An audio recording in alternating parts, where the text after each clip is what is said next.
experience is a time of solidarity and time of strength. But it doesn't end here. It doesn't end today. This fight has to keep going on until our demands are met. What the fuck? I work full time and I study and I cannot afford a place to live. We can't even have our own homes, our own private property. So what are we gonna do?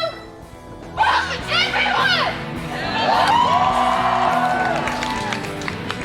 We want them to ensure that we have safe and affordable accommodation.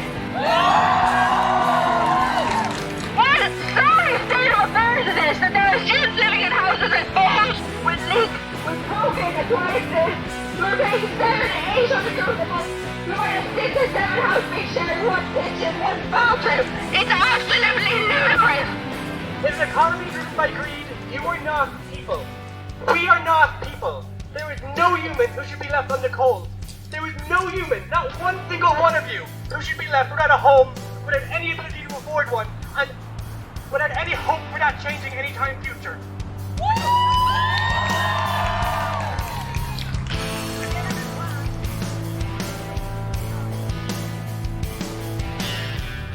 I'm living here because the other place where I was living at before, the rent went up by €300 suddenly. Do you feel safe here? Sometimes I feel safe here. We've had like random people walk in that actually don't know any of the roommates, but people come in, but because we don't recognize them, they're just there. Off the street. Yeah. Did you feel safe there? No. I've got like actually assaulted on the way home. You wouldn't want to walk around by yourself. So Ashland is brand new, which means that they haven't really fixed everything that there could be. It didn't feel like it was actually ready to have people in it quite yet. It didn't seem like the staff really knew what they were doing, and like there were certain things that just weren't ready to be lived in. We had a big problem with our water boiler for a long time. It would leak, and this happened for about 3 months straight, and it would leak every single day.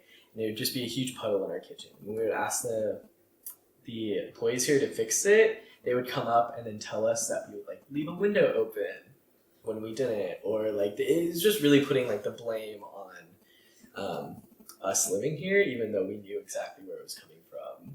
The water heater hasn't been looked at since 2017 or 2018, I think, and that was like, it was supposed to be an annual thing, I think.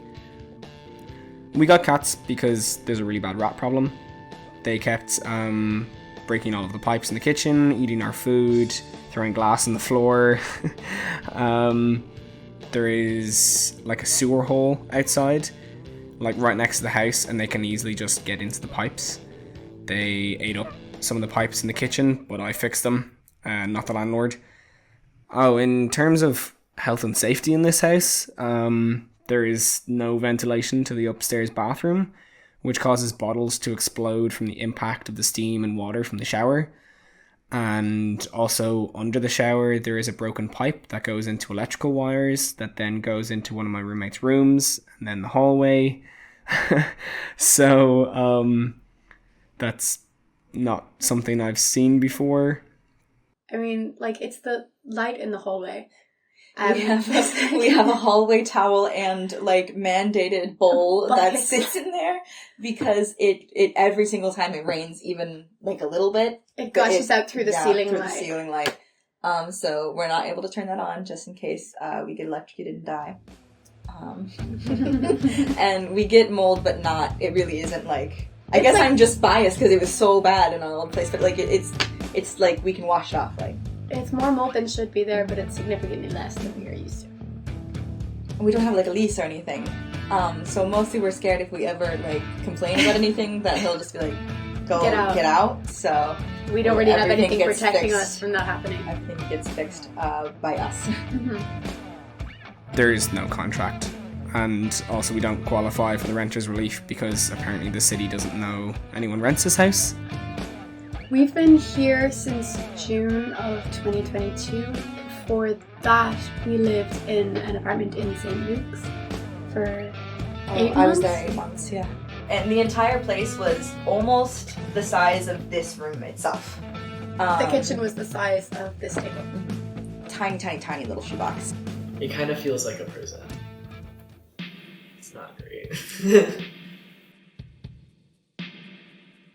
The college lottery system is ridiculous. It makes no sense that someone who lives kind of close and has plenty of money could get a room before someone who's broke and out from out of the country. So, in my process of trying to find a place to live in Cork, coming over from overseas, it was really stressful to find any accommodation here, and trying to work with the UCC themselves, they didn't give me any information about great, like they put me into the lottery system. It was not a great source, which basically I had to do it by myself. I managed to find Ashland by just searching on the internet, and I booked it because they had an opening and those places were close to that whole time. I had a place to stay. So I just kind of fell into Ashland's life. It's kind of take what you get. How much did this place cost? It's supposed to be $550 a month.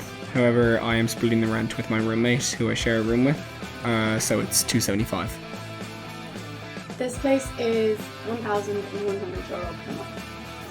It costs about $270 a week. So for a whole year here, that's about, well, that's just right under 10,000 euros. We charge around 1 hour's wages, like a week.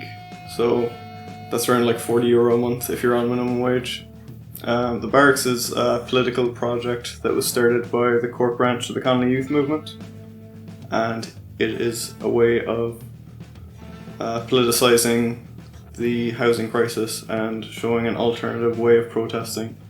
At the moment, I think there's about 6 people living in the house, all of which are CYM members, all of which contribute to the house and participate in kind of collective activity and stuff, taking care of the house. Everyone has shared responsibility in caring for the house.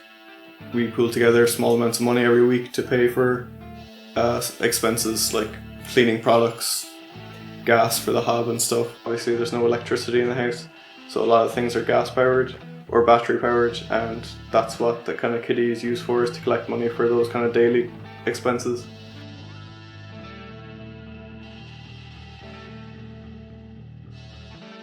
If I could go back in time and with the knowledge that I know now, I don't think I would still have any other choice but to move into Ashland, because there's no other opportunities given to a lot of the people in my position. You are kind of just given what you get, and you have to live with that. I don't think I would have found another choice, so I suppose I would still live here. Do you know what happens next year? Are you graduating this year? This is our final year. Yeah, we're moving to Liverpool. It's too expensive to live here. Good. Yeah, it's way easier to find somewhere to live there, and it's much cheaper. The same price we're paying, we could be living in an entire house. The government plan is to wait for your parents to die so you may inherit their house. You will never own one yourself.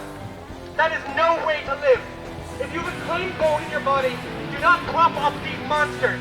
They are not human to us, if we are not human to them. Yeah!